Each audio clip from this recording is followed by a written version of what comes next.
This story is about Big Sur, California. I was introduced, it was 1992 when I went down this road and I saw this beautiful road, Highway 1, starting in Carmel, going 90 miles all the way down to San Simeon, where the Hearst Castle is. And I just fell in love with it. As soon as I drove down that road with the magnificent 300-foot bluffs right along Highway 1, it was made in 1932 when it was completed. Started in 29 by the north by prisoners from San Quentin and Caltrans, which wasn't Caltrans then, and then on the south part was a private contractor. So you'll find that the north part of the Highway 1 is all bridges, and the south part it gets to more switchbacks because he didn't believe in bridges, the private contractor that did the south part. So after Carmel, you go 30 miles and it's Big Sur Community South. That's all redwoods. This place right here is Lucia Lodge, and this was built in the 30s by Wilbur Harlan. He homesteaded this place in, the early or the mid 1800s. He married the next door lady. There is Daney, the Daneys. They had 10 kids, so he homesteaded this place back in there. And when the road was being built, he got smart and said, hey, let's build some cabins for the tourists. And what cabins they are, there's 10 of them right along that little bluff there. 10 cabins. And then it is about 100 yards up, there's a little store, restaurant, gas station, which is no longer operating now, but all in one little building. And it's just a beautiful place. This is the first place I worked at in Big Sur. Just gorgeous. Just straight down looking at crystal blue waters.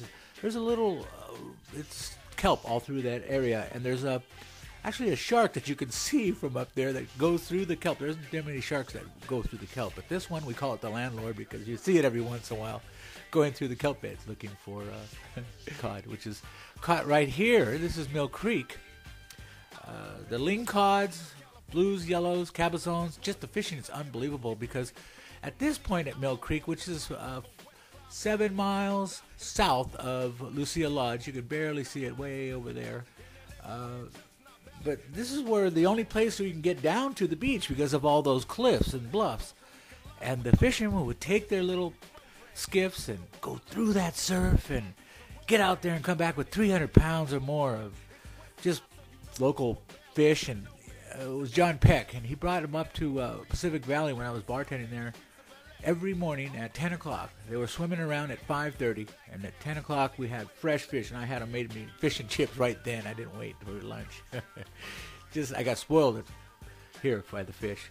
And Mill Creek, I would sit here on the cliffs waiting for those guys to come in on my days off, and I'd help them with the boats because it's hard for them to get the boats and the buckets and their motor all to the parking lot because they had to carry it through the rocks right here up to the parking lot. So if I helped them, maybe I got a free fish.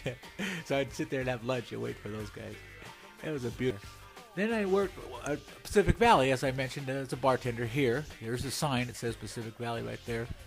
But it's no longer there. Mysteriously, it burnt down. Harry Harris, he was a pot grower back in the 70s. And when they didn't have helicopters. And he made, it was 3 seasons. He did it for 3 seasons, and so he made money. And this is how he bought this place with another friend of his, Red Truck. And it's just, I got to look at this ocean every day with this huge picture window and the sun coming down. I'd close the drapes until the sun just was almost about to set, and then showtime, folks. Lift those curtains. I saw some of the most beautiful sunsets right here. There was one where those clouds like this, and it peeked through right there at the bottom, and it just made the whole place look fuchsia, like a fuchsia reddish. Oh, just gorgeous. This is one of the most beautiful places. One of the most beautiful places I've worked at. Just about 7 more miles south, there's Gorda. There's a Willow Creek Road. There's a road right off of Highway 1 that you go up a dirt road, and you'll get to this place. This is called the Manchester, the Hilton Mine. And I lived up there, caretaked up there. These are the boys, the mountain boys that live up there. This place is 6 miles off of Highway 1, up straight to 3,200 feet. And this, unmaintained road, but once a year they grade it with the county comes through.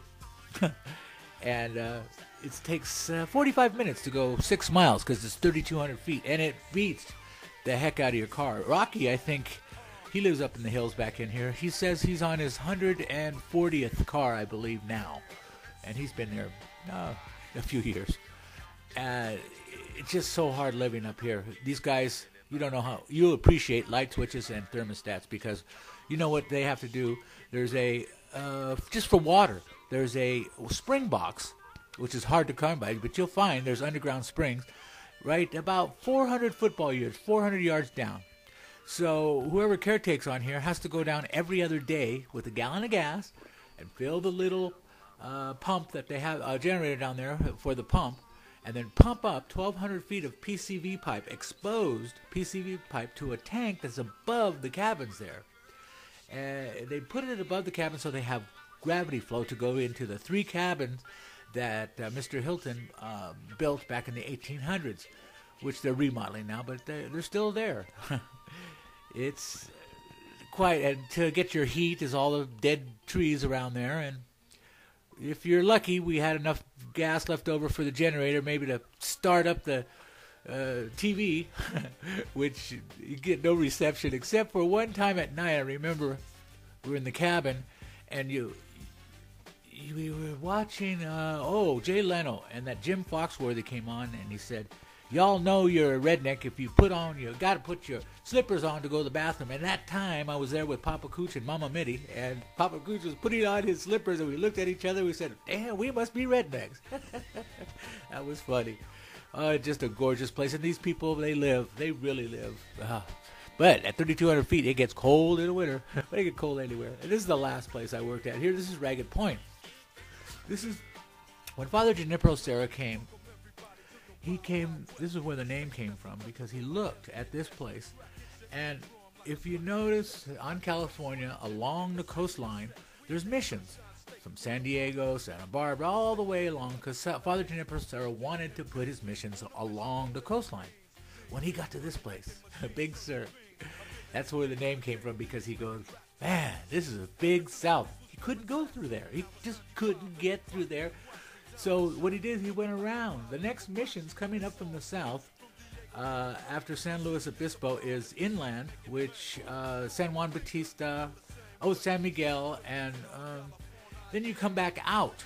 You see, it was a day's ride for each mission for the Spanish conquistadores when they came through and they were going to conquer California.